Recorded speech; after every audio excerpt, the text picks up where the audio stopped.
There is a huge concentration of media, there's a huge concentration of power, there is ample evidence that sometimes that power is misused. Not just, so there's a couple of things that you can talk about. One is the way news is gathered, nobody's necessarily saying that, but also the way news is deployed.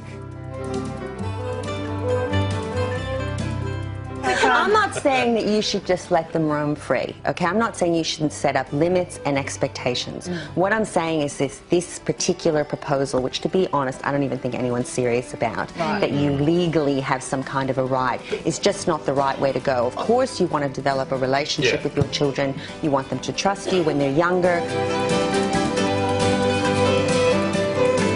I have to really go with you here, that it's quite insulting to suggest that a perfectly normal, healthy, functioning man searches out, is aroused by this kind of really fringe material, and then instantly turns into a sexual predator. I don't buy it. I think it's insulting, and I think... But that's not the only... So we must use technology to make sure that the politicians who support us hear from us, and that when the anti-choice want to do something that's anti-choice, they hear from us. They hear from pro-choice people. We yak and yak and yak. We never shut up. We say thank you. We say, what are you going to do about this? Believe me, our opponents never are quiet.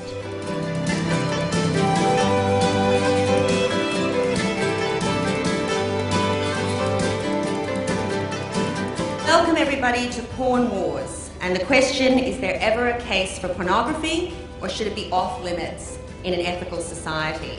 Seems to be the arguments that are being made here is that what we've got is we've got this problematic industry, and it's full of gonzo, and that's what's really selling well.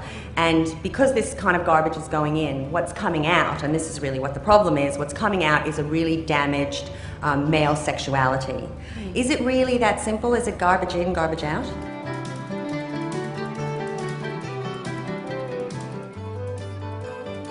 What I would contest is this idea that, you know, civilized societies have always had a respect for human life, and indeed they've always interpreted that kind of notion in the same way. In fact, where progressive societies are moving and where the central kind of ideas about ethics are now are really much more about autonomy.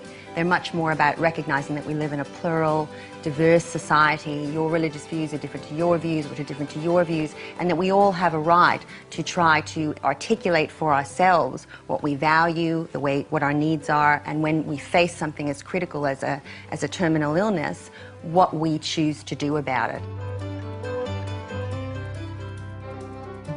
I woke up this morning bolt upright at 8:30 in the morning, having spent all day yesterday preparing this talk, and I thought, I'm saying the wrong thing.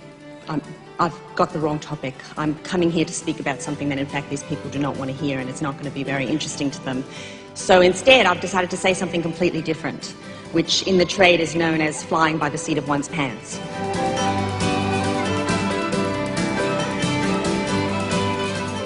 Great to see you all here. With some trepidation, I grip the machine and try to take hold of the situation. But what I'm going to do is, if this for some reason does not work, I'm just going to put it down and I'm just going to go on. Okay, so I don't want anyone to panic. It's not the end of the world. I can do it without the slides.